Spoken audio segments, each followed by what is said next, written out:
This is how I find out the money laundering scheme. I'm going to figure it out. It'll be the only good true crime podcast.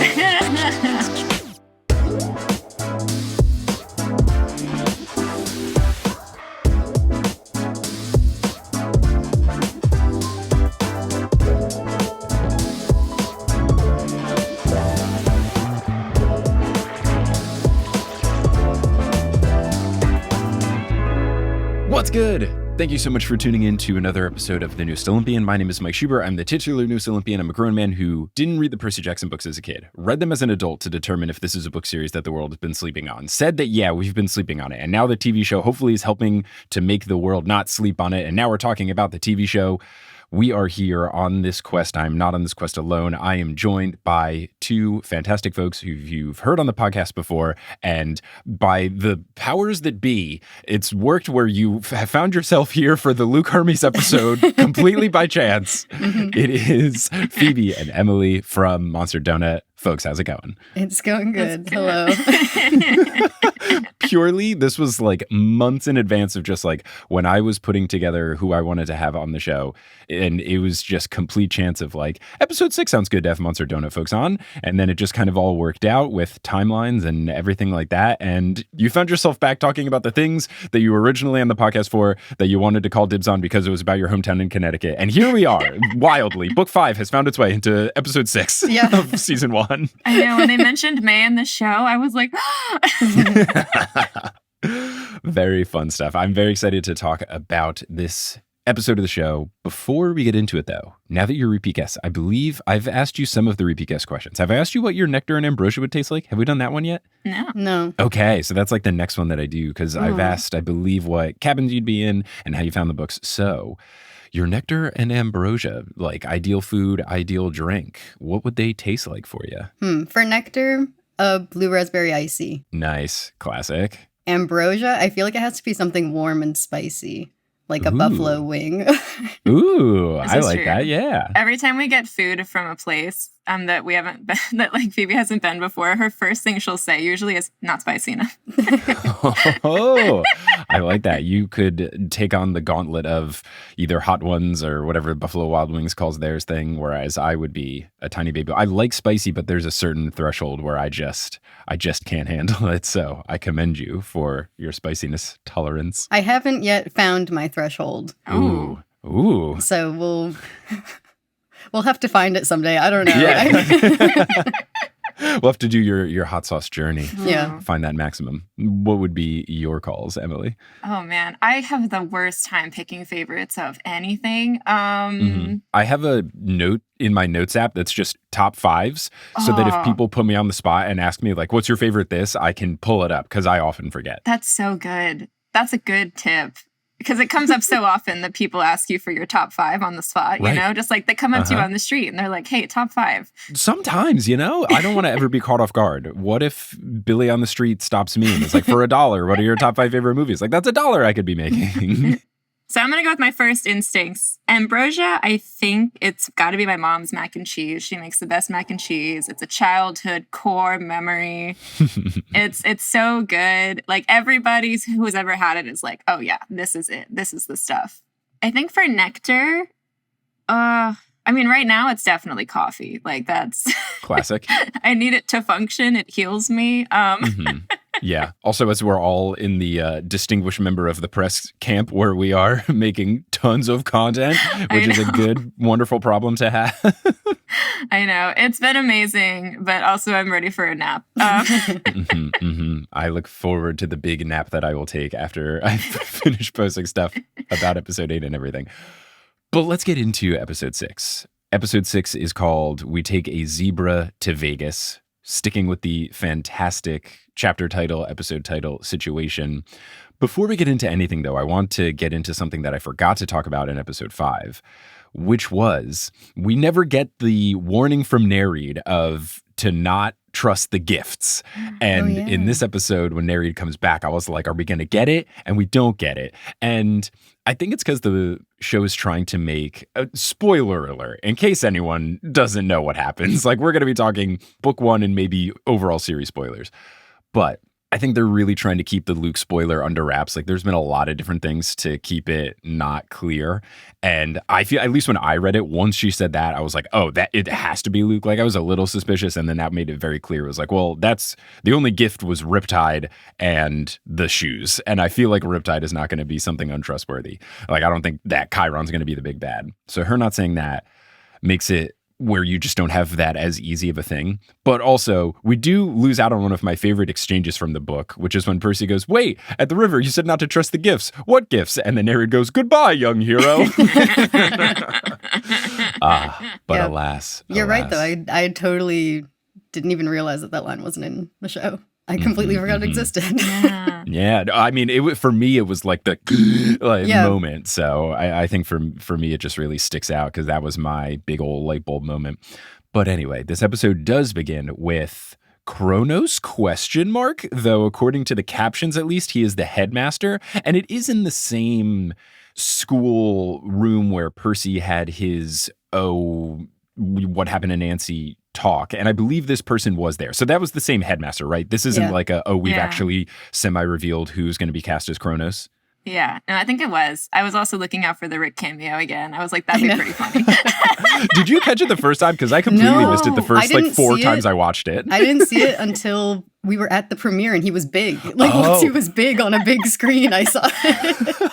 No, I was at the premiere sitting next to Robert from the Damn Meme page, and they told me about the cameo going in, and I was like, wait, I totally missed that. And then as soon as he popped up on screen, we both pointed like that, like Leonardo DiCaprio. Yeah. We were just like, ah! I missed it until all of my listeners were like, how did you miss it?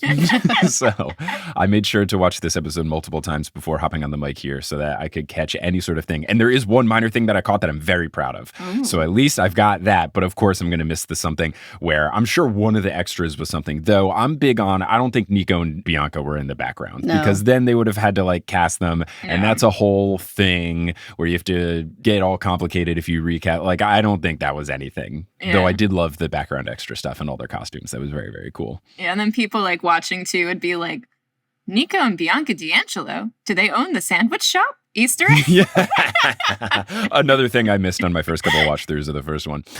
But anyway, we have this Kronos headmastery type addressing the lightning thief. So we are now getting another mention of the lightning thief. I think they say it twice in this episode, which like I think we're at 3 total for the season, which is good. We're like not at the pace of the movie where they say it like every 4 seconds, but he does address the lightning thief, saying he is disappointed in them. He's hinting at the bigger picture at stake, and then he's mentioning something about like, oh, we have someone who can take your place, and kind of breaks the fourth wall to address Percy. And I completely forgot that there was like a brief arc where Kronos really was in on trying to get Percy to join his side as opposed to butting heads.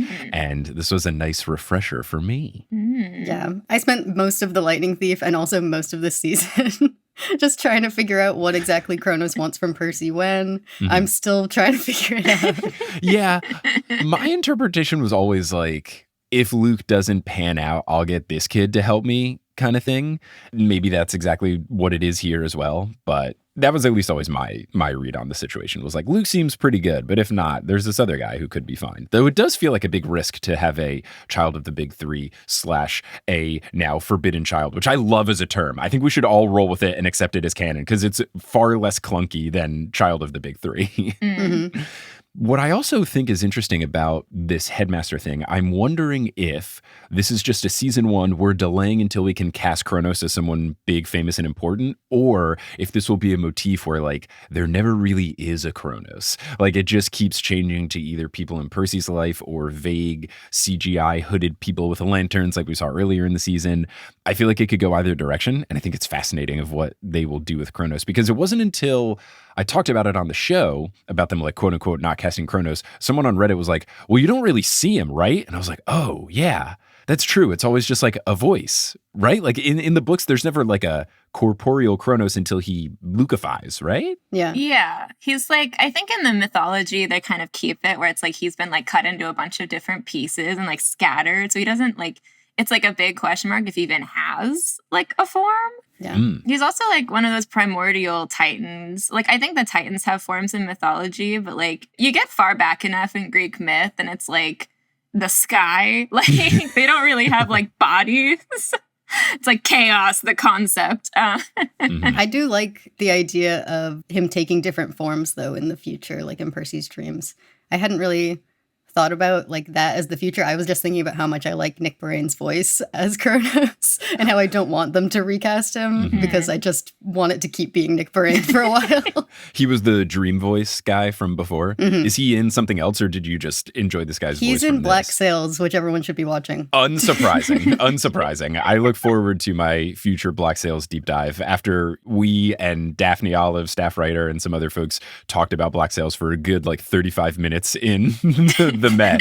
I am sold. I'm all in to watch it. And I'm going to be interviewing Daphne later for the show. And I'm sure that by the end of that, I will even be more on board. So yeah, seeing that like everyone involved from Black Sails kind of made it over and this show's good, I feel like I'll enjoy Black Sails. That's very good. I also, back to the Kronos thing, I think something I'm enjoying a bit in the show is this idea that like monsters and like gods, like they're sort of how they appeal to people change. And I think that's a thing in the books too, where like gods kind of take whatever form they want to take. And there's also like an idea of like maybe there's something going on where it's like you see, like I think there's a description of Aphrodite in the books at some point where it's like she's appearing to people as like what appeals to them most type situation. So I kind of like the idea of them like running with this idea where it's like, oh, we're gonna appear to you in like the form that scares you the most, the form that like incites these primal reactions.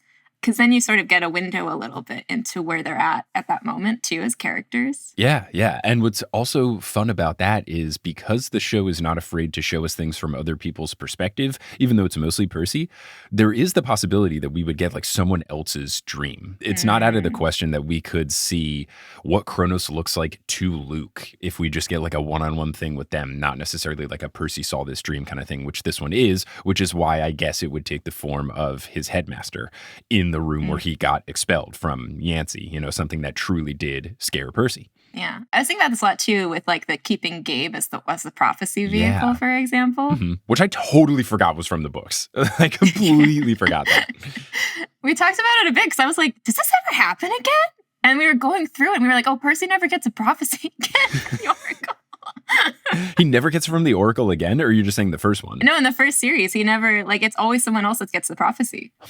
What about when the Oracle, I guess it's not to him when the Oracle like creepily walks out after the chariot race. It's to... Right, it's like Zoe's, to everybody. I think. Yeah. Oh, interesting. And then he just gets the little like piece of paper for the great one? Yeah. Wow. Dang, Percy, getting stiffed. Anyway, Percy wakes up and we are in the animal truck, and then we get the prism. I was so excited to see the prism because of the thing I learned about the Listerine bottle with the iPhone flashlight. This made me so happy. So happy. It was so blue. I was like, wow. Yeah. I saw it now. I'm like, I don't use Listerine usually, but like, I want to get some Listerine now. I want to just set it up. Next time I have a party, just get a bunch of like iPhone flashlights and Listerine. Vibes will be amazing. Iris message party. Oh, gosh. Oh, man. The possibilities. Now, something I think is very fun is Annabeth asks Grover to kind of see if they can see where they are, and he pokes his head out of the roof of this truck, and you see that they're in Vegas and they pass a billboard, and truest to form possible, it is a Cracker Barrel billboard because of course. And this is something I think I've said on the podcast that I think Burger King is actually a money laundering scheme because I don't know the last time I've ever heard a human say that they've eaten at Burger King, yet they are everywhere. I also kind of feel this way about Cracker Barrel because I always see the billboards and I've like never stopped there. I haven't been to one since I was like 8. I don't know. There's something going on with Cracker Barrel. If there was some big expose, like which one was it? Was it a Hobby Lobby or something where they're like, oh, they're actually like doing all these weird things with like old artifacts and stuff, like museum things. I would not be surprised if there was some big expose that like Cracker Barrel's actually a scheme. I'd be like, I knew it. There's too many billboards and not enough people talking about how they eat at Cracker Barrel. Oh, man. What's funny is I also zoomed in on the billboard, but I had a completely different takeaway, which is It says cooking up classics. And I was like, they certainly are. I did notice that was the phrasing, but yeah, that's good. That's good. Look at all the meanings. Yeah, I'll have to ask Jet. I'll be like, yo, Jet, was this just the director of this episode, was this an existing Cracker Barrel thing? Or did you do it for like the classics of like, get it? Like Greek mythology? I would pay money that the answer is going to be Jonathan Steinberg insisted this specific billboard was used. I will say that keeps being the answer to all my silly questions for the people that I'm asking. I'm like, this hyper specific thing happened. And they're like, John Steinberg said that we needed Levitate to be the song. Like, I'm sure that will be the answer. So they do the iris message. We get our second seaweed brain. We're getting it back-to-back episodes, multiple seaweed brains. I was wrong in the last episode of the podcast, not knowing what the initial seaweed brain was. I thought the first seaweed brain, and I think I thought this because Liam thought it was, so I'm going to pass the blame over to him and hope he listens to this episode. No, I'm throwing him under the bus. But I thought the first one was because I'm your friend, seaweed brain. But the first one is I don't get quest requests often or something, or it's like it's not every day you can go on a quest. Seaweed brain is the original one. That's like the OG seaweed brain. So I was worried that people were going to get mad that like the first use of seaweed brain isn't the actual first quote of seaweed brain. But I'm sure people are just happy that they are utilizing seaweed brain, and it feels correct, even though it's not like exactly how it's done in the book. But I also wouldn't be surprised if there's a subreddit thread, because there's always a subreddit thread hating on something that's like furious that it wasn't the correct quote. Yeah. So the seaweed brain here is that Annabeth is telling Percy to toss the drachma into the iris message. She says, toss it, seaweed brain. And I like that iris looks like the Siri thing on your phone when you accidentally hold down that one button for too many seconds. Like that does track kind of what for iris is in the show anyway. Wait, isn't Siri an anagram for iris? No, never mind. Well, I mean, it's that backwards. It's backwards. Was that intentional? Is that where it came from? Wait a minute. All right, we have to Google this. What was the origin of the name Siri? A Swedish name. I know this because there was a girl we went to high school with whose name was Siri. So when Siri came out when we were in high school, she was very annoyed. That's gotta suck. Same thing with Alexa. Something that I think is fascinating, just as like an interesting thing, is if you look at just like historical name charts and like when things like absolutely plummet or skyrocket. And I'm sure that like since 2014 or whenever Alexa came out, I'm sure Alexa has tanked, and Siri, I'm sure as well. According to Google, which is referencing Wikipedia, it says that Siri is a Scandinavian feminine given name. It is a short form of Sigrid from Old Norse Sigrider, composed of the elements Sigr, victory, and Frieder, beautiful. Okay, how Apple's Siri got her name. Oh, wow. Gosh, I feel old. Curious about the etymological origins of the iPhone 4S virtual assistant's handle? Look to Norway. Oh, so it must be named after, because isn't Sigfried a mythological figure also? I guess. I know this because I've watched Django. There we go. Django Unchained. There's the whole story of Sigfried in the mountain. Okay. I haven't seen that one in quite a minute, so I'd have to rewatch. So at least according to the internet, one of the co-creators of Siri was a Norwegian guy named Dag Kittelaus, and apparently he planned to name his daughter Siri after a former co-worker. And then he registered the domain Siri.com. Then he and his wife had a son, so they shelved the website. So I guess he made the website for his own kid. That's kind of cool. But then when they were going to make it, they named it that. So it was like, oh, I had this cool girl name, but then we had a boy, and I want to use it for something. I will now, if I can't have Siri, no one can. And everyone has Siri. Okay. Wow. Yeah. All right. There you go. Yeah, I do feel bad for your friends here. I'm sure that would stink to just like have a name and then it's like, oh, were you named after the phone? It's like, I'm so much older than the phone thing. What are you talking about? Yeah. I mean, it was just a kid's thing. I think it was like a couple months where she was just like, because it was like the same joke every day, you know? Yeah. Look, as someone who has been called Mike Schubert every day since kindergarten, I completely understand hearing just the same joke over and over and over again. Yeah. I get like the baby food every time I say my last name.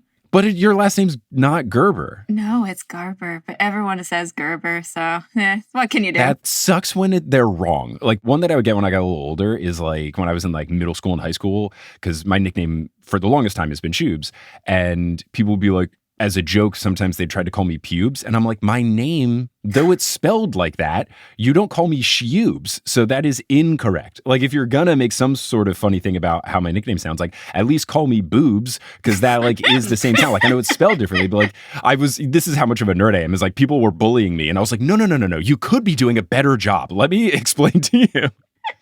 My natural reaction.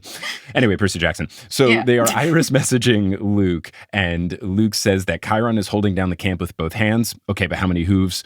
And then they tell Luke that they know who the lightning thief is. And you got to hat tip to Charlie, because he does a great job of like pausing for a second and then going, how do you know? Which is a great like, do they know it's me? I don't think they know it's me. Let me deflect here. I had a wild moment watching this the first time because I misheard this line as we know you stole the bolt instead of we know who stole the bolt. And I was like, huh? But I very quickly realized I heard wrong when Luke was just like, how do you know? Yeah. Very casually. This is why when I watch the episodes in prep for the recordings, I put the subtitles on just so that I make sure I know everything. I only do that the third time. So after they kind of explain how Grover put it together of who they think the lightning thief is, Luke really quickly goes along with Clarice is the lightning thief. So we get another mention of lightning thief. And what I love about this is that it reminds me of when you play Among Us and you are the culprit, you're the imposter, and someone is like, I think it might be Richard. And you're like, Richard is being suspicious. You're right. Like, just jump on the first thing. Classic.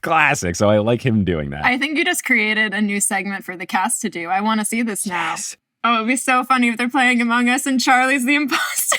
Hello, Disney. Me and the Monster Donut folks. Maybe if we all team up. I know. Presented by the both of us. Our power combined. 3. We're dying to play Among Us, please. Remember the game that was really popular 4 years ago? I have no idea if it's still popular now. It's still a good time. I think people still stream it. I don't know. Yeah. I'm on the game streams. It's timeless enough. No, I don't stream because I play video games to relax, and having to perform while I play video games doesn't sound great. That being said, when Hades 2 comes out, you best believe I'm going to stream that all the time, because then I can pretend it's work. So... Percy Jackson. Then Annabeth and Percy have this little like bickering thing where they're messing up which day everything on their quest happened. And then Luke asks them when they became an old married couple, which is very cute. And then Percy says, not to change the subject, but I'm gonna. And then he's about to ask about Hermes and going to Vegas. And then Annabeth ends the call thinking that Luke would talk them out of it. And I think this is at least a good excuse of you need to get this call to end abruptly. So I think that this is a natural way to make it happen. So I think so far everything has been really fun. I've been enjoying the episode at this point. Yeah, it also introduced, I think it does that first little ding introduction of like, Annabeth knows about Luke and what's going on with him that we're going to like follow up on later. Yeah. I love that Luke is the original Percabeth shipper. Yes. Yeah. Thank you, Luke. Of all of the people to call them out first, I'm glad it was him because he's about to be tortured by them for years. Yeah. I like it, and it makes me think they're going to take it in a different direction. Like, I don't think we're going to get my favorite line from the 5th book, which is you were like a brother to me. Like, I just don't feel like that whole sort of thing is going to happen, which I think is smart given the age difference and all that kind of stuff. Like, I think that's okay. I think they're kind of getting rid of the romantic stuff, or at least if they do, it would be just like Annabeth towards Luke, which is how I always interpreted it until the very, very end of The Last Olympian when Luke asks that. And maybe he meant it a different way, but this is, the beginning of the whole like Luke Hermes dynamic, and then it gets further expanded upon in this episode. So Grover says that the animals have a plan to escape, and they will also help get them out too, and that they were just missing one piece of the puzzle to get the cages unlocked, thumbs. And he says it's an elegant plan, and at this point I was like, all right, it's just going to be the animals like busting out, right? And then cut to the animals just on the streets of Las Vegas. Perfect joke. Great stuff. A+, no notes. This entire scene between Walker and Aaron is my absolute favorite. It's so funny. It's really funny. And I like that in the last episode, Grover was cooking. He was so profound. He is orchestrating. He's tricking a literal god. He's so smart, calculating all these things. And then this episode, he is only comedic relief and nothing else. It's so funny. There's a little bit more. There's a little more. We got a little more. We get a little bit, but I feel like this is just like the perfect like 2-episode arc of like the ends of the Grover spectrum of like cute, sweet, and adorable, but also like tricks the god of war into saying too much. Like, oh, it's really solid. Really good Grover stuff. I do also love the the tiny detail where Grover's like, all right, guys, I have an idea. And Annabeth's like, yes, we'll free the animals. Like she knows instantly where he's going with this. It's good. It's good. I like the little things as well. He mentions the satyr's blessing, so we are still getting some of Grover's magical abilities and stuff in the mix, which I think is fun. So then Percy wonders, okay, how are we going to find the Lotus Casino? And then Annabeth very sassily says that she thinks it's probably the one with a giant lotus on it. And they turn around and it's right there. Percy says, you were like 2 seconds ahead of me. They're so cute now. They're like really starting to hit the early Percabeth stages. And I love it. I really love it. Then it leads into, and I love, there's not a lot of things from the original movie that have translated. And I know everyone liked the casino scene for good reason. I think having Poker Face is absolutely perfect and it's great. And it was like a big popular song when they filmed the show. It gets into the needle drop of Levitate, which I think is perfect because like at the time they filmed the show, this was like the song. And it is a good song and it's been stuck in my head ever since I watched this episode. And it's perfect. I hope people don't get upset that they didn't reuse Poker Face, but I think it is actually the most on-brand thing that they could do because analogy-wise, this song to 2023 is Poker Face to 2010. So it's absolutely a perfect selection. It was great. I was actually thinking about the Barbie movie too. Like that's what that conjured to me because it's sort of like sound. I mean, it's Dua Lipa. It's a similar vibe where it's like, yeah, let's party.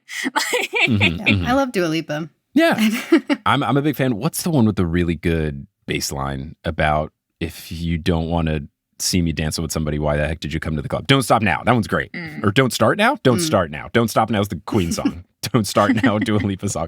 That one's great. The bass riff, oh, fantastic. But I also really like that they did the thing. I'm sure there's a movie term for this or a film school term for this, but when you do a thing on screen that goes with the beat of the backing track, someone like puts down 2 poker chips to the clap, clap, and levitate. And I just like fist pumped into the sky when they did that. I love that, which is why I enjoy any Edgar Wright movie because he does it all the time. I love it. I was also wondering, there's a car rotating. Is that a lotus? I couldn't tell. I don't think so, because I don't think Lotuses are that old. Let me look up like old Lotus car, but I'm pretty sure it's not. Yeah, Lotuses came out like starting in the 80s, or at least the vibes of these images I'm seeing are, and they're those classic like cars that have the like flip up lights and stuff like that. But no, that one is like a little like Cadillac-y, but that would have been a fun nod if it was a Lotus. But I guess they're mostly staying away from SpawnCon in the show, so I guess it's okay. Except Tostitos had to have paid for that thing in the gas station, right? Like, there's a steady shot on Tostitos. And Cracker Barrel, apparently. Maybe. I don't know. Yeah, I will ask Jet. I will say hello. Did the crack? This is how I find out the money laundering scheme. I'm going to figure it out. It'll be the only good true crime podcast. So. Then when they're in the Lotus, this was, again, I was a little upset that they were directly going to the Lotus Casino because I think the whole fun of the myth is that you stumble upon it by accident. And when this started to happen in the show, what happens next, I was a little upset because they get in, they're there for like 2 seconds. And then is it Annabeth who asks, or Grover who asks Percy, did you read the Odyssey before? And then he says the graphic novel. Grover asked that, yeah. And then Percy says the graphic novel. Annabeth shoots him a look. He says it counts. And then Grover basically spoils the story. And I was a little sad, and maybe it's just like an adapting for TV thing, but I kind of feel like they are ruining the point of the Lotus, which is like supposed to be a surprise. Like they didn't come here by accident, and they walked in immediately knowing the stakes. And that felt a little disappointing to me. How did you two feel? I mean, I feel a little bit the same way, but I feel like they kind of achieved the same result with the reveal that it's in the air. It's not that they're eating it. Sure. But also in the book, I kind of expected it to work that way anyway, because in the book, they don't have to eat anything. Right. Yeah. I was going back and forth on this, because I think on the one hand, like, thinking about it like from just a plotting perspective, I feel like the thing with the Lotus, the fact that they're stumbling in, I feel like it would make it feel maybe a little too much like, oh, they're stumbling into this, they're stumbling into that, they're stumbling into this. Because I think in a book, like, there's a very strong plot within the narrative, like the narration, versus here, there's, I think, having a little more of that point A to point B driving force. They might have felt that was necessary.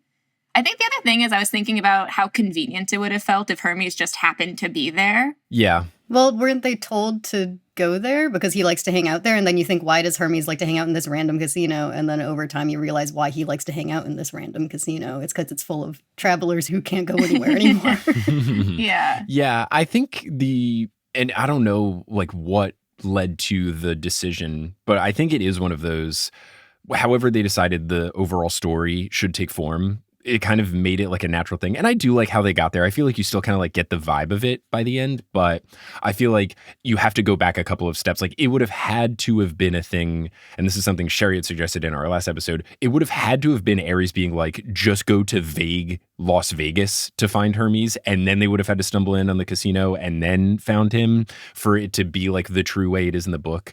So I think at first I was disappointed. And then as it went on, I was more okay with it because they kind of still hit it. Yeah. But yeah, I think it is probably just like an adaptation type thing, and they're trying to make it a little more direct. It also is just like, it's episode 6 at this point, and I don't know, 3/4 of the way through the show, I don't know if that was 3/4 of the way through the book.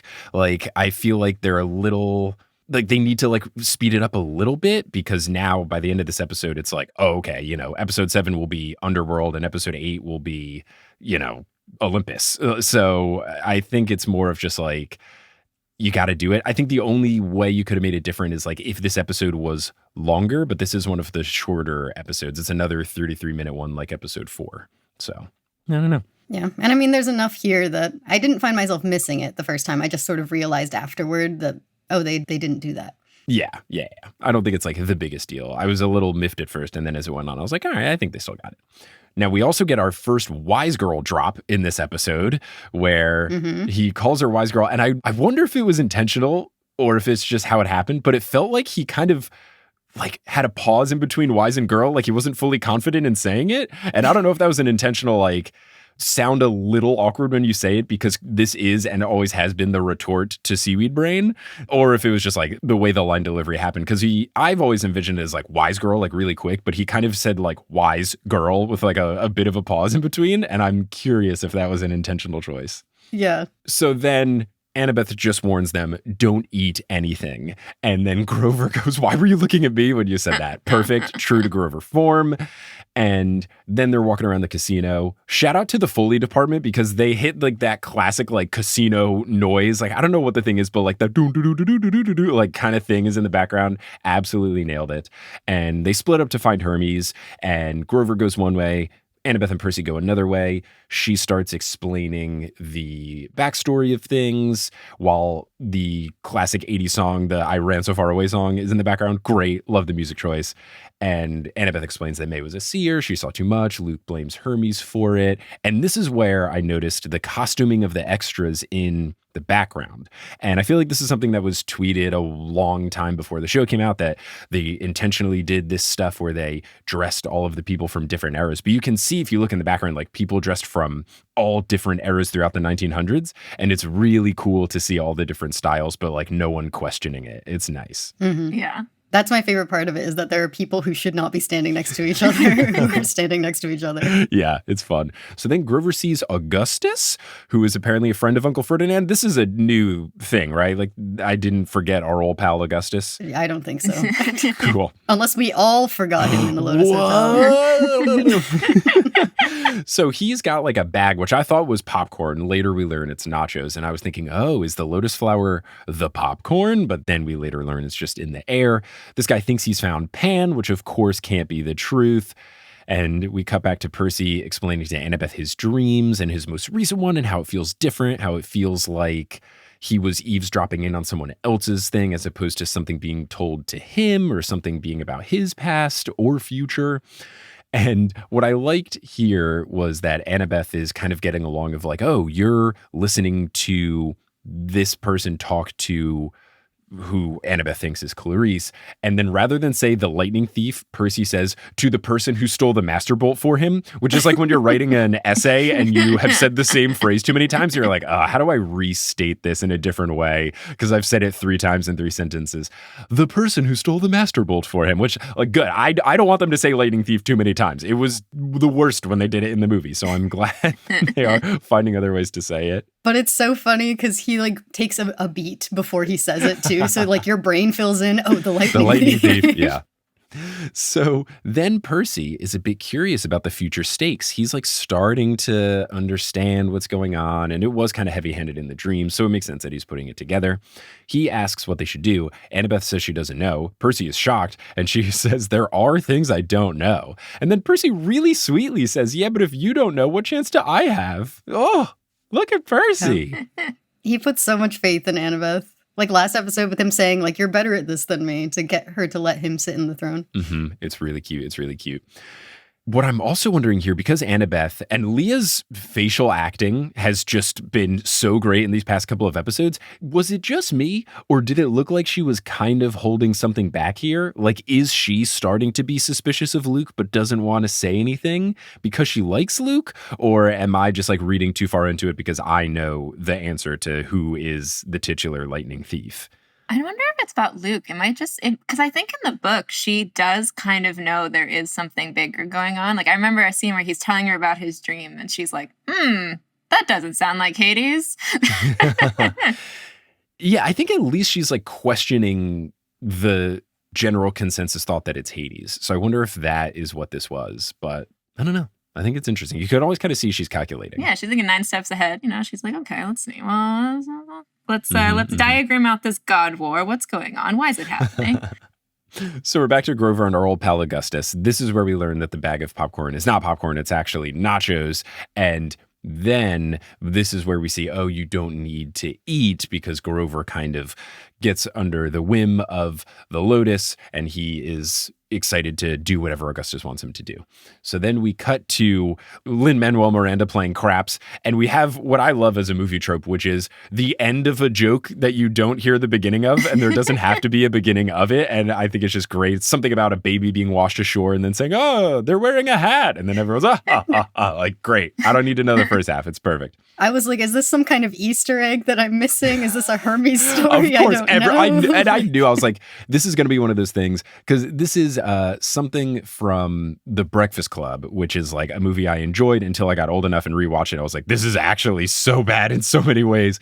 But there's a bit where Bender tells half of a joke, and there was all this speculation of like, what's the beginning of or I think he tells the first half of a joke and then he falls through the ceiling and you don't hear the second half. And there was all this stuff of like, how does the joke end? And then they asked either the writer or the director or someone, and they were just like, oh, I just wrote half a joke. Like, I just made a premise of a person walks into a bar joke and then I didn't finish it. I wouldn't be surprised if that was this here. If they were just like, yeah, we just thought it would be kind of funny to mention ocean and, I don't know, baby in a hat. Who cares? I love that. But I'm also not going to be surprised if there are multiple Reddit threads that are like, I've analyzed what the baby in the hat is on the 13th page in Mark of Athena.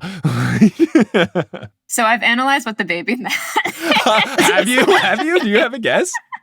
Yeah, I think he's telling a Perseus story. Oh, okay. Yeah. Is there a mythological baby in a hat? The guy flying in the hat above the ocean, I'm thinking Hermes immediately, because that's sort of the iconography, if you will. Mm-hmm. And I think like baby washing up on the beach, there's a lady there. I was like, yeah, that sounds kind of like Perseus and his mom are in the chest and they get washed up. I think in the myth, it's like Poseidon that calms the sea for them.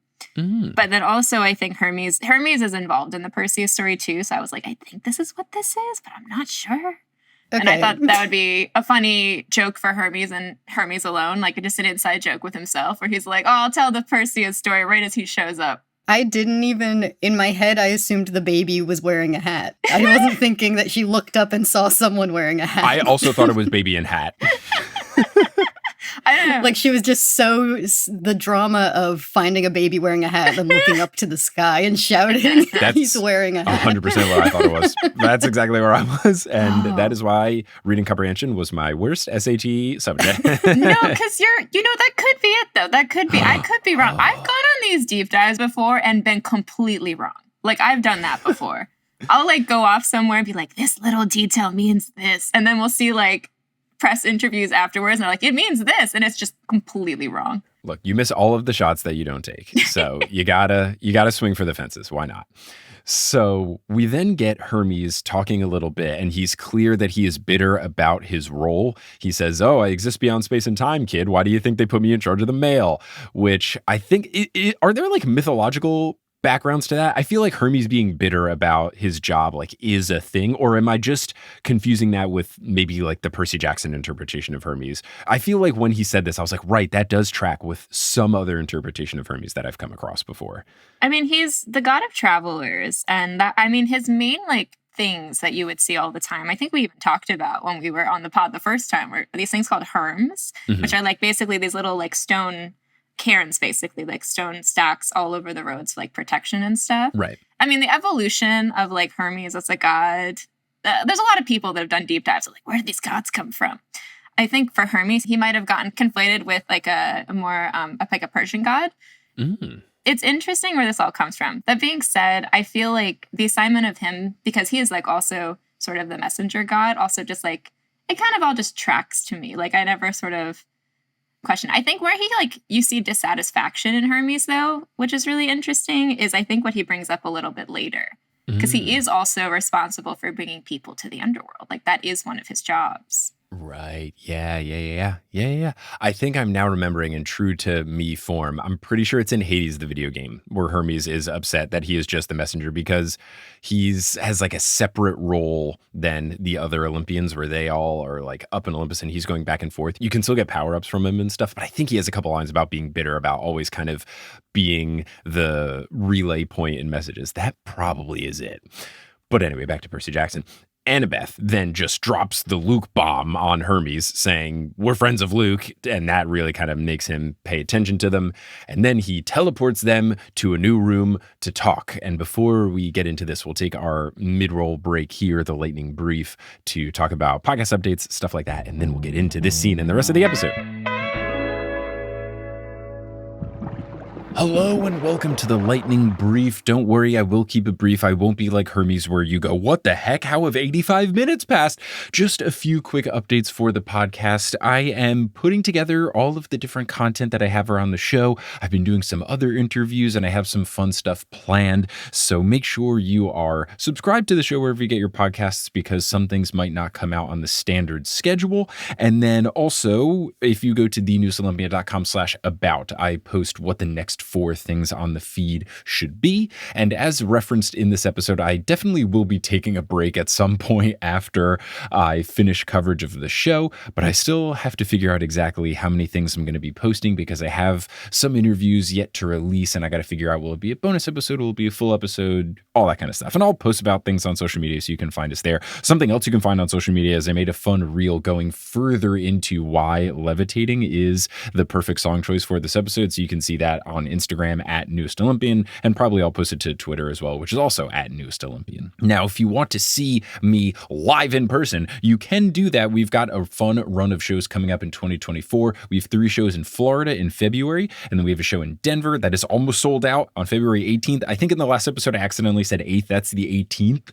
And then February 20th in Phoenix, and then 2 shows March 9th and 10th in Raleigh and Charlotte. If you want to get tickets to all of those shows, you can go to thenewsolympian.com/live. For the Florida ones, Johnny Frolickstein's going to be the guest, and we are going to do our classic bracket format that we've done for lots of Potterless live shows. We will finally be able to do them for the Newest Olympian since I have finished the 5 books. So we will post on social media what those topics are, but no need to prep any sort of reading for the February 8th, 9th, and 10th shows in Florida, and each one will be different, so you can come to all 3 shows if you want, and you want to see some fun stuff on back-to-back-to-back nights. I also would like to thank the folks who are supporting the show on Patreon. Patreon is where you can support the show and get access to a whole bunch of cool stuff as a thank you for doing so. That includes physical rewards such as Percabeth stickers and Percabeth pins. Those are patron exclusive. The only Percabeth merch you can get is by joining the Patreon. And also there are digital rewards that you can get. You get access to our Discord, which has been really fun, and people have been talking about the TV show while it's going on, kind of like live reactions. That's been really cool.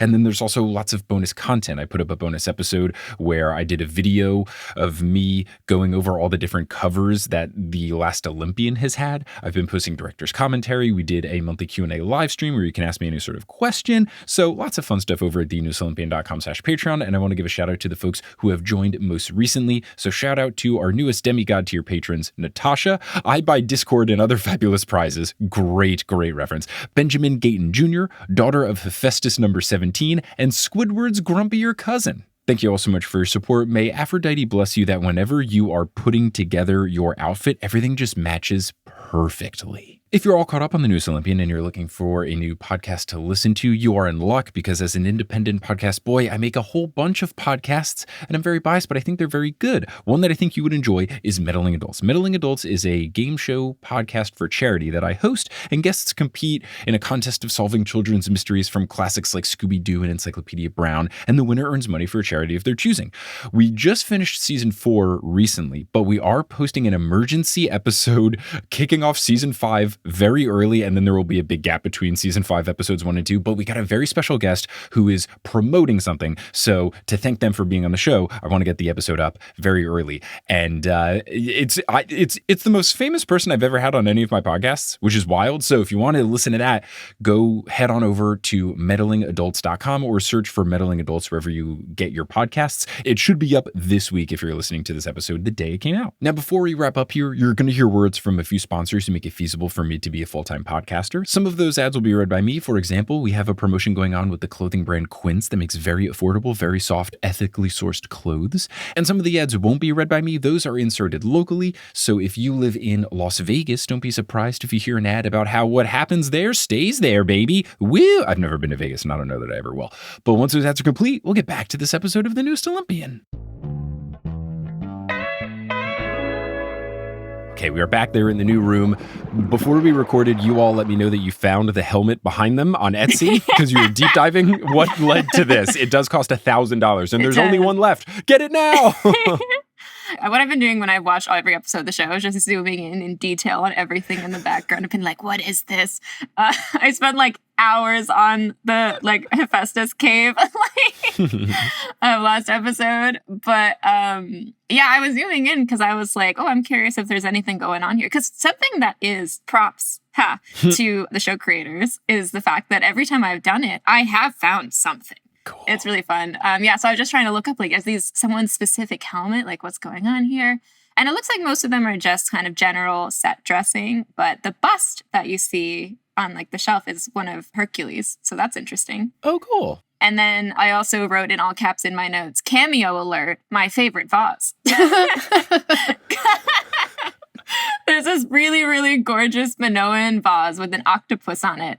It's actually in the museum in Athens, the Archaeological Museum. And every time I'd go there, I'd be staring at it forever because it's gorgeous. So it's up there on the second shelf in the middle. So just Google Minoan. I literally just Googled it. Minoan that thing octopus rips. That would be really cool to have that pattern on a mug. That would be a really good coffee mug. It would be. So does that mean that the one you've been staring at in the museum isn't even the real one? The real one was in the Lotus Hotel. Are these replicas or does Hermes have the real things? Is he a collector? What's going on here? Interesting. So Hermes, when they are talking, he says he remembers Annabeth, and now we're really getting some of the book 5 stuff showing up. But I get it because I feel like for the show, you really got to try to establish the big picture Luke arc if you want to make him a villain, earlier on, as opposed to in the book series, it came a little bit later. I think it's just one of those things where you can have more patience in a book and also a book series, but a TV show, you got to get people hooked in early. That's just the nature of it. So I understand them doing it. And I think it flows in pretty naturally here. Annabeth thinks that Hermes helping would show that he cares. So maybe it would be a good thing. And then Hermes says, okay, yeah, there is a way to the underworld. And this is where, as you referenced earlier, he was saying he doesn't think they'll make it because every single time people who go in don't come out. And he continues saying that he was warned not to help Luke and May.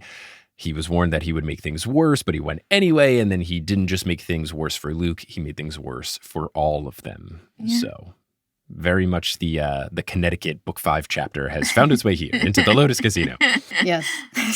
Then we see that Hermes has the power to kind of force people to see flashbacks, which was very interesting. A little bit of the return of young Percy when he touches Percy's forearm and we see Percy just sitting in the back seat of a Subaru Outback. As someone who lived in Seattle for 2 years, I feel very seen. But I guess, was this just a Percy getting kicked out of a school thing? That was my guess. I was curious because the hazard lights are on. And so my thought was, we shouldn't be parked here wherever we are. Ah, interesting. My immediate guess was that he was in the car with Sally and Gabe and that something happened here, but it feels Sally related. Mm-hmm. I do love that little teaser though of like, oh, like, because what's the exact quote? It's like, do you know what that feels like to be so close to someone you love, knowing neither of you has any choice but to keep hurting each other? Mm-hmm. What a line, first of all. Yeah. Right in the feels. It is a good line, but it is also like the thing that people say on like MTV reality shows where they're clearly like a terrible fit for each other and they're arguing profusely and they're like, oh, it's just our fighting is our love. I don't know. Maybe I've been burned by watching Kelly watch too many episodes of Are You the One, where it's just like two people that are absolutely terrible for each other trying to like fight tooth and nail to be like, we're meant to be. It's like, no, you hate each other. You're not meant to be. This is, but I think it is like a good line. I've just heard the worst people on earth use the same logic. I think for me, just coming from it from like the family perspective as well, because I think that's something these books does a really good job in, is like a lot of not so great familial relationships kind of coming through. I thought it was so interesting to hear it coming from Hermes and to like have that said so early on. It's sort of like with all the Hephaestus stuff in the last episode too, like there's just so much already that we're setting up for like the relationships between the gods and the demigods. I'm excited to see if we get this memory from Percy. Yeah, we'll have to see. Annabeth thinks this whole thing is a waste of time, which I love it. And then as she leaves, I didn't notice this the first time I watched it, but the second time I watched it, you can see her take her hat out of her pocket. So then later on, when she does the pickpocketing. Yeah, when I watched it the first time, I completely missed it. Then, as we'll talk about in a sec, she goes invisible and pickpockets him. And then, of course, the second time I was like, all right, let's see if you can tell. Like, I was wondering if she would get far away and then at the very end, like, vanish or something like that. But yeah, you see her kind of take her hat out of her pocket, which is really fun. Great detail. So Hermes says that Poseidon warned him to stay away, citing Percy as an example. Poseidon told Hermes that it was hard to watch Percy struggle but stay away, but sometimes that's what parenting is. I'm a little worried here because I feel like we're getting a little thick of the thing they did in the Lightning Thief movie where it's like, Poseidon just loves you so much, Percy. He just had to stay away. I was worried about that, but then at the end of the episode, we get Poseidon like kind of ditching Percy, so like maybe it's okay. I just want to make sure they don't make Poseidon too much of a good guy. Like I've always viewed him as like better than the gods, but not like a perfect dad who's just, the circumstances. So I'm cautious about how they are handling the Poseidon-Percy dynamic. Yeah, this line, I was like, it's funny to me how this line on its own, it's very real and true that there won't always be something you can do to fix things or help your child, and you're going to have to watch them struggle. But then you put that line in context, and Poseidon and Hermes have used that to just justify removing themselves completely from their sons' lives, which means that they aren't there in the moments when they aren't powerless to stop it, when the rest of parenting happens. Yeah, they kept being like, this is how parenting works. I was like, I don't think that's how it does. Like, I do think you can do other things. Like, sometimes parenting is also being there. But I mean, Percy basically says after this, as Hermes is saying this, as if he's making points. Meanwhile, Poseidon is currently in Santa Monica waiting to meet Percy because he presumably has realized that what he said here was kind of wrong. Yes. Yeah. I even interpreted it as Percy being worried that like maybe Poseidon had bad intentions, where he's like, wait a second, you're saying that Poseidon told you getting involved is bad. Is my dad intentionally trying to make something bad happen by meeting with me? Like, he said he wanted to meet with me. So it's like Percy questioning Poseidon's intentions, which I thought was interesting. Yeah. I also recognized Lin-Manuel Miranda has very expressive eyebrows. Did some cool eyebrow waves in this one. Felt like Jack Black in School of Rock. My first note on him is literally, hold on, let me pull it up so I can read it word for word. Lynn's eyebrows are perfect for Hermes. That's what I wrote down. The first thing. Perfect eyebrow casting. Well done. Honestly, this whole cast is perfect eyebrow casting, though. They just, it's so good. Yeah. I do think Lynn is kind of killing it. Like, he's doing a really good job in this scene. I feel like I was more intimidated by him than by, like, any other god, actually.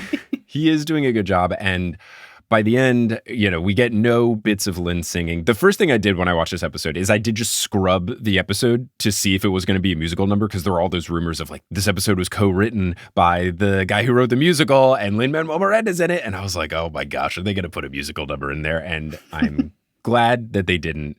I would love a musical thing at some point in the show. I don't know that that's a season 1 move you can pull out. Yeah. I just really wanted a line dance with Grover leading it. That's really what I wanted. Yeah, I mean, look, gosh, that was very fun in the first movie. You got to give it the few props when you can. That was a great choice. So then you have Hermes saying that he doesn't think that his help is really going to matter anyway. And then he looks at his watch, and the dramatic music that plays in the background when he looks at his watch is very like, dun, dun, dun. And it was something that I thought was funny. When you first see Hermes, he's playing craps and he has his hands kind of in front of him. And you see he's got one of those chain wrist bracelet things that is on his right hand. And then his left hand has this big, very shiny watch. And just early on, I was like, that is a very big, shiny watch. And now I understand why they did it, is because later on the watch becomes important. At first I was like, Hermes, watch guy? But no, it does have a reason for being a very big prop piece. But he is implying that time is running out. Or at least I thought he was implying that time was running out, not that time had run out, as we'll get to later, which I thought was an interesting choice. Mm-hmm. But there's a dramatic noise after that. Then Percy and Annabeth are towards like the entrance of the casino, and they're trying to get out. And then someone enters the casino, and then there's more dramatic music.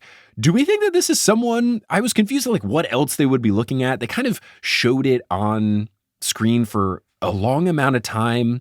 I don't know if that's a character that we're supposed to think, or if it's just like someone entering the casino, but it looked like she was trying to like hide behind people and stuff. There was like a bellhop kind of ushering her in. Do we think that's anybody? I thought they were just looking out the doors and realizing it was now nighttime. Oh, okay. That could 1,000% be it.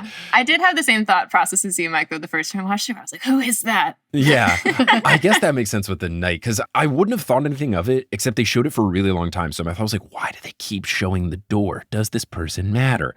But yeah, I think you're right, Phoebe. I think it's probably just the time of day. Yeah. I do love that we got like the second horror twist as well, like in this episode, because I feel like the Odyssey, this kind of goes back to talking about the myth stuff. And that's why I think this works to me still with the myth stuff in the Lotus Casino, is because like the whole thing in the Odyssey is like every encounter Odysseus goes on is basically a horror short story for a person who would have been living in ancient Greece at the time. Because like you kind of had to like travel around by ship a lot to like live, essentially, because like most Greek islands have like a single tree on them. And so, you'd have to like chance it a lot, like resting in like foreign harbors. And that's why like Xenia, like their ideal of like hosting people was such a big thing. And like all of Odysseus' encounters are like different horror takes on the things you could find on the islands that would like be bad. And like the whole thing with the Lotus Eaters is like, it's actually quite short. I actually went back and I reread it just to like see what was there. And it's one of his first encounters. And the horror is just like forgetting you want to go home, forgetting the people you love. It's like, and like that's sort of one of the like big existential fears of an ancient Greek person just always traveling around. And so I thought in this way, like how there's sort of like these two different like horror turning point twists that are unexpected. One of them is expected if you've read the books, but one of them is a little less expected. I thought just like worked really well for me in that way. And also like the fact that Hermes is kind of a villain, like there's kind of a twist villain moment. Yeah, like, the realization that he's been wasting their time the whole time. Like I kept thinking about this, the fact that he heard that they were friends of Luke's and you realize that he took them into that room to waste their time. Yeah. It wasn't a reaction to like, oh, you're friends of Luke's, maybe I can get something out of this. It was like, let me take you over here and waste your time for several days. Yeah. And it's the perfect trick of it is under the guise of help that he makes their situation worse than if they just didn't talk to him at all, I guess. But yeah, so we learn that Annabeth stole his keys. Percy asks, you picked his pocket? And she says, I'm multi-talented. And this is where Percy realizes that the lotus flower is being pumped into the air. How did Percy know this? He said Hermes told him. Oh. They seem to have had a longer conversation. I think this is something I've noticed with the show. They're cutting off conversations and then I think the same thing happened after St. Louis as well. Like in between episodes, there was a longer thing that went down. but we didn't get all of the information. But yeah, he says like Hermes told him that. So I guess it seems like Percy has interrogated Hermes after realizing they're running out of time. Gotcha. I wonder if it was something that they did film it and then they had to cut it for the timeline of the show, or if it was always an intentional choice of, we're going to cut this conversation short. And I guess when you think about it, the books will sometimes do that, or just like books will sometimes do that, where you don't necessarily have to see the dialogue, rather than read the dialogue and then also have to read about someone explaining what they just talked about. But I guess in the Percy Jackson books, it's usually the reverse. Like you see the conversation and the narrator Percy is usually like, I told Annabeth what happened, as opposed to the flip where it's like, hey, Annabeth, here's what happened. So maybe it's going against what is traditional that we're used to in this form. Yeah. I'm just picturing right now that it was just them singing nonstop from Hamilton together, like running out of time. They're doing choreography and having a conversation. It happened off screen. We didn't get to see it. Right. So then they do get reunited with Grover. But as you were kind of alluding to, Emily, Grover is forgetting the ones that he loved. He forgets that they're friends. I like that Percy says we're your best friends. Super cute and all of that. But they are able to get Grover back. There's a whole thing with Augustus and all of that, but they get Grover. I was sad that we don't get our good friend Darrin, who spells his name Darrin. Darrin Erasure. Wild that the movies fought to get him in and the TV show did not. Darrin. Needed bell bottoms. Oh, gosh. And his fringe in the movie, fantastic. But I do like that they made the casino not just a casino. I like that they kept, in my brain, it always being like a Dave & Buster's or an ESPN zone where there's more video games. So Grover's playing, a VR headset type game. You can see a bunch of arcade games and pinball machines and stuff in the background. So I like that they kept that going along. Yeah. And then this is where they say, we're your best friends. He goes, really? Percy goes, oh boy. And then they are moving along with the car keys, trying to find the car. And you can see another detail, much like the costumes, a lot of the cars are from different points in time. So all different ages of cars. Something also from the captions, Percy at one point says G's, and they spell G's with a J. J-E-E-Z? I always spell G's with a G. The only thing I can interpret from the J is this is an abbreviation or a shortening of Percy going, Jesus Christ, if you spell it with a J. As a second point, Percy is Christian confirmed. Yeah. I have the big picture theory that Kelly came up with is I think it's an intentional thing that they are trying to do to not get the backlash that Harry Potter got, which was like, oh, if you don't say that the Christian God exists, you can say these books are sacrilegious, blah, blah, blah. Oh. I wouldn't be surprised if it was an intentional thing in episode 1 to make some sort of like reference to Jesus and God so that you can say like, see, it could exist in the world where God is real. Please, the state of Utah, watch the show, stuff like that. I wouldn't be surprised if it was more than just like a funny joke, which it was. Conspiracy theory. Yeah, that's Kelly's, I think, pretty apt tinfoil hat theory. That makes sense to me. Mm-hmm. But anyway, they get to the taxi cab and there's a note for them. It says to the dumb kids. Felt like you could have used a different word, but fun. And then Annabeth says, should have known the God of Thieves noticed his pocket getting picked, which is great. I love that they are kids and like not everything is 100% thought through, which is fun. And then they're trying to figure out who's going to drive. And I was thinking, Grover's 24. He's the candidate. But he says, I'm still not 100% sure what we're doing here, so I think that's disqualifying. Fantastic quote. And then we get a very funny, like I was laughing the entire scene. So good. I was also like, where did they get the tape of me learning how to drive when I first got my learner's permit? Percy struggling to drive in a parking garage. And like of all the places to learn how to drive, it's so a parking bad. garage with a lot of columns, there's a lot of columns. Like that is I to this day don't like driving in parking garages with lots of columns. So that's like a really tough situation for your first foray, but it's so funny. The way it's shot is great. Shout out to whoever this stunt driver was because they do a great job bumping into stuff, herky-jerky, really funny. I also loved the person cuts Percy off and then like he's a 68-year-old man gets angry at this person, and long after they've passed him, he honks on the horn just to make a point. The comic so timing good. of that moment. I love how he's getting basically everything wrong, but that's the one thing that he knows how to do. Mm-hmm. But that makes sense, because that would be the one thing that you can understand being in the back seat of a car. Like, for sure, Sally's done that. And he's like, well, this is what you do when you drive. What's also just so fun is the scoring of this, and the way it's shot is so funny, because it's like really upbeat, triumphant music as this car goes so slowly. And when they see like the final turn, and he's going around the turn and he's doing it, and Annabeth's face, she's so excited. Like, it's so funny. It is so well shot. And then, of course, crashes into a bunch of stuff. I love the fact that this is such a short episode and they dedicated so much time to this. It's perfect. It's perfect. It's so funny. I love when comedic elements find their way into the show, because it's always there in the book. So to put this in was so good. I really, really, really enjoyed it. One more moment as well that I love is when they finally make it into the tunnel, and he looks over to smile at Annabeth, and he turns the wheel with his head and takes out the mirror. I was like, It's good. It's good, especially I am someone that gets annoyed by the way things are filmed with people driving. And Grover was in the back middle seat here, which did bug me a little bit. But when I made fun of that in the earlier episode, because in episode 1, I was like, yes, Grover doesn't sit in the middle seat. I hate when movies do this. No one does that. A lot of people let me know that they do sit in the middle seat, one, as a way to combat car sickness, which as someone who does get car sickness, I get. Like, I always try to sit in the front seat if I can, but I can see like looking out the window does help. So sitting in the middle could help. I see that. Then some people said that they'll sit in the middle because they don't want to be left out of conversations.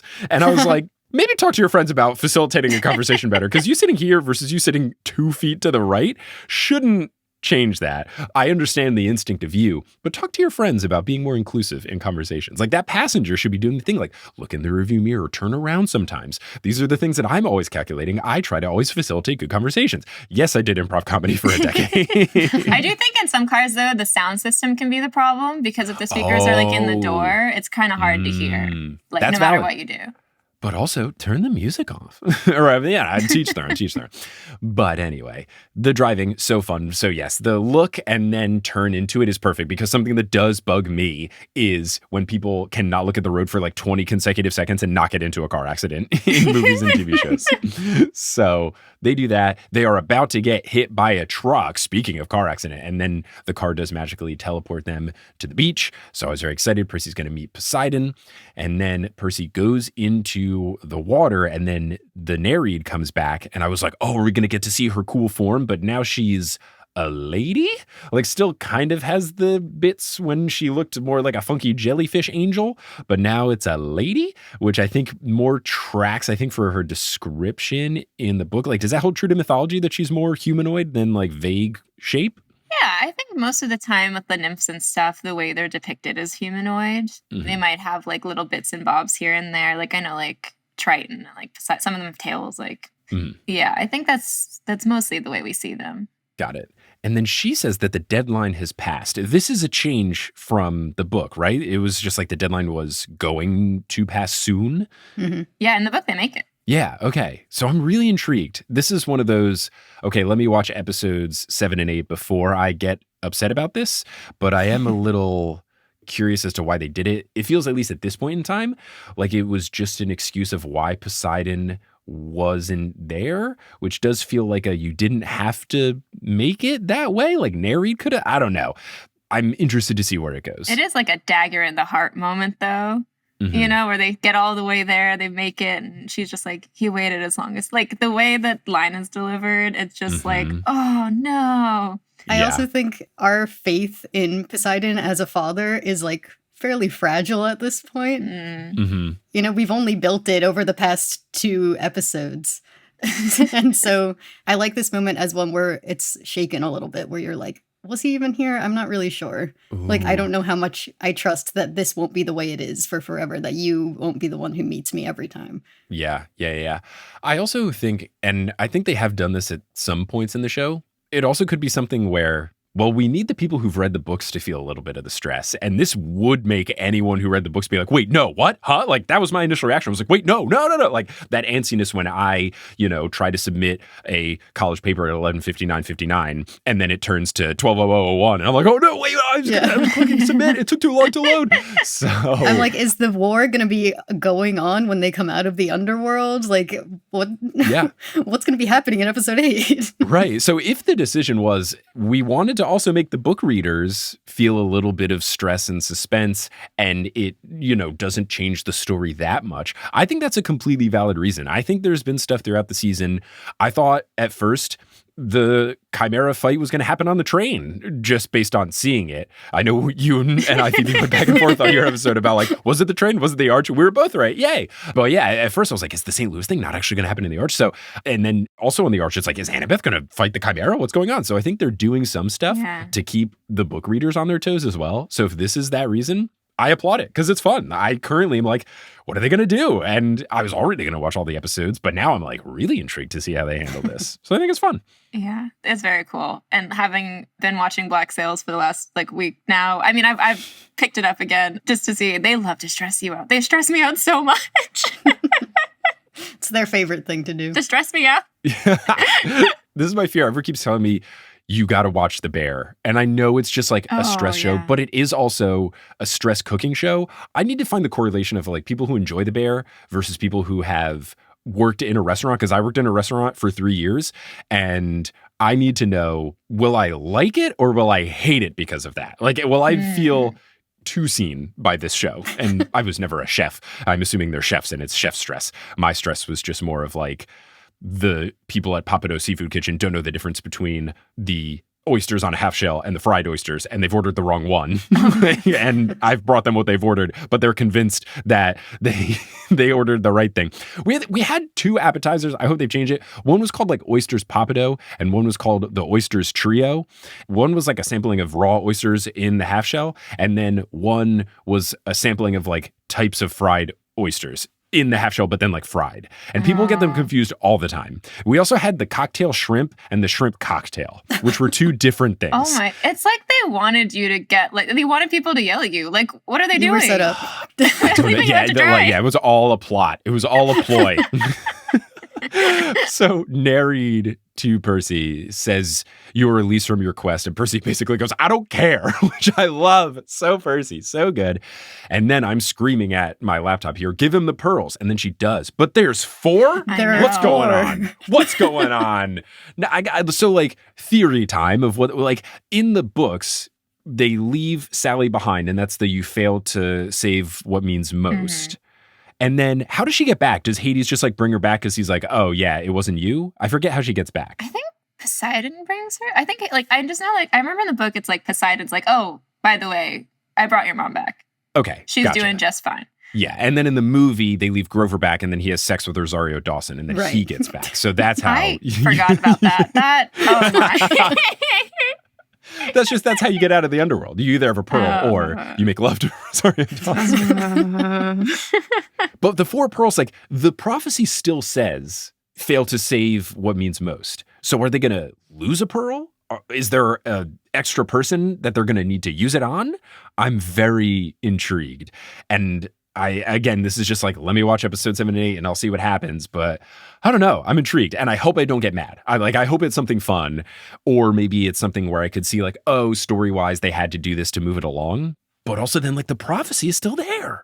I was like, when I saw this, and my writer brain went, oh, that's so smart. Because to me, what it was when you see the 4 pearls, that's the moment you know Poseidon also wants to help Percy save Sally.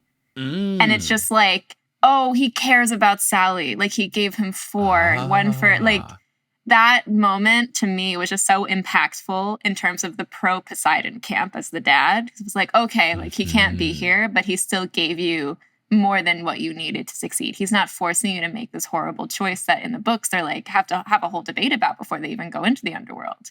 So for me, I was just like, oh, and then like the save the world, save your mother was just like, okay. We're starting to have the like faith in Poseidon built up a little bit. Yeah. So that was sort of what I was thinking when I saw it. I was like, ooh. That's a good thought. I wouldn't have thought of that. So yeah, we will just have to see. That is the end of the episode. I did note in the credits, because I wanted to see how they labeled him, it's not just guest starring Lin-Manuel Miranda. It is special guest star Lin-Manuel Miranda. I am so fascinated by like the difference in titles and what they all mean for things like that. And when you have the name and it's like with or and or all, featuring. And so as, like with special all the appearances by. It's right. Like all the rankings, I think that's such an interesting conversation that if I ever find myself like talking to someone and then, it's like, oh, what do you do for work? It's like, oh, I'm in charge of like labeling things in credits. I'll be like, let me talk your ear off for 35 minutes because I need to know. I feel like that's got to be like an agent negotiation thing, right? It 1,000% is. It's like that. And then I'm sure it's like certain things with like how much people get paid. I do know there is like a difference in terms of like guest star versus extra versus, guest appearance. Like I know that there is like a structural breakdown in TV shows based on how much they are in the show, how much they are paid, depending on how they're referred to in the script, stuff like that. I know that that's like a legit thing, but I need to like do a deep dive on it. But those are the credits. That's the end of the episode. I really enjoyed this episode. Did you all enjoy it as well? Yeah. This one, I'm torn, but I feel like it might be my favorite. Oh, 5 was so good. 3 and 5 are really good. 3 and 5, I think 5 is my favorite. I really like them all, though. I feel like it's just like apples to oranges to bananas to pears to grapes. Like they're all just fun and good in their different ways. I also think a low-key thing that's fun about this, I'm intrigued to see what the general comments will be about the length of this one, because people were very upset at the 4th one being shorter, and I get it because all the other ones were longer. But with this one being shorter, I don't think people are going to complain because so much happens. But if people do complain, I think you can be like, well, it was the Lotus Casino one where time goes by too fast. Ha ha ha ha. Like, I wonder if that was a factor. I wonder if that was a factor. Was it really 30 minutes long? No, or did it just feel it was actually 30 minutes long? 20 days long. You just didn't notice. Yeah, it's actually next Tuesday night. But anyway, Emily and Phoebe, thank you so much for joining. This was a blast. Always a good time to have you on the show. If people want to find you all doing stuff in the Percy Jackson world, where can they find you? Thank you so much for having us. Of course. You can find Always a our pleasure. podcast, Monster Donut, wherever you listen to podcasts, and find us on Twitter, Instagram, and TikTok at PJOPod. We, too, are covering the show as it comes out. So if TNO alone is not enough, come say hello. Yeah. And you two have been doing episodes where you mix in the press interview stuff into your coverage as opposed to me that's been keeping them separate. So if you want episodes with a different vibe, there you go. Head on over to Monster Donut Town. That was for our first 4 episodes because we had interviewed everyone about the first 4 episodes. And now we have a couple more special episodes coming that will be a slightly different format. Okay, cool. Yeah, we'll have to see. It is fun to see all the different things that the different podcasts, it's like, oh, they got them, cool. Like I'm really enjoying all the different things all the different shows are doing. But thank you both so much for joining. This was a blast. And listeners, thank you for listening. And until next time we figure out what's going on, who's using that 4th pearl, how we get to the underworld, how does the fight with Ares go, all that stuff. Until then, I'll see you later.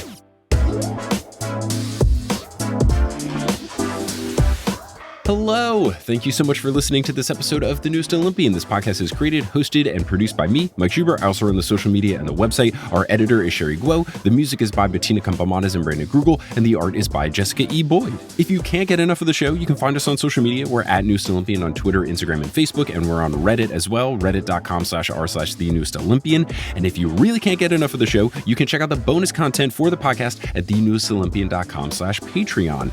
There's a bunch of bonus content. You can get exclusive merchandise, lots of fun stuff there. And if you want other merchandise, you can go to our merch store, thenewestolympian.com/merch. I mentioned the Patreon, so let's give a shout out to our producer level patrons: Kelsey Gillespie, The Damn Steve Nuggets, Vicky Garcia, Ellie Hoskovchova, Veronica Bartova, Frida Vikstrom, Megan Moon, Craig McRoberts, Taylor Payne, Sabrina Balsiger, Boney Pony, Polly Burridge, Nikki Harris, Tatiana Schmidt, Sandra Rose, Josh Sayre, Josh Wilkie, Abby Ryan, Ashton Gabrielson, Marco Redhouse, Sam Reeby, Riley Kiddes, Mary Kelly, Mrs. O'Leary, Milo Kim, CC Reeds 23, Sandkopf, Julia Kendall, Ricky, John Drielsma, Rayla Matthews, Riley Draken, Luna Kadoon, Sky Mallory, Persacabeth, Aiden Parziani, Biggest Tyson Fan, Hunter Landstrom, Captain Jack Rackham, King Bastion, One Damn Distraction Coming Up, Ginger Spurs Boy, A Cup of Solace, Meg Roy, Lux, Neil, Olivia Krinicki, Mrs. O'Leary is Best Doggo, Bradimus Prime, Keepo Guy, McKenna Finley, Skylar Sisters, Demigod Nurse, Zachary Hamilton, Scott Sheldon, Sophie, Natanya Page, and Ann M. Thayer Cohen. If you want to help out the show in a non-monetary way, just talk about the podcast,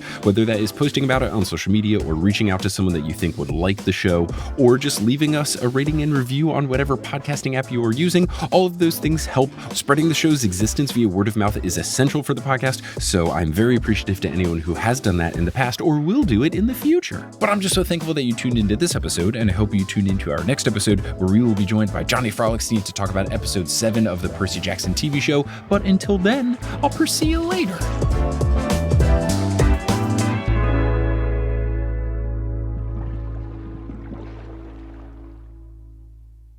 Hey everyone, how's it going? It's me, ASMR Mike. So here in the Shubio, I have a bunch of fun stuff on the wall, things that people have sent me to the P.O. box as gifts, and things that people have given to me at live shows, all very, very nice things. One thing I have here is a custom artwork, cardboard, little cardstock rectangle. It's like an art print, and I'm going to just wobble it around to make that cool wobbling noise, and that's going to be the ASMR Mike segment.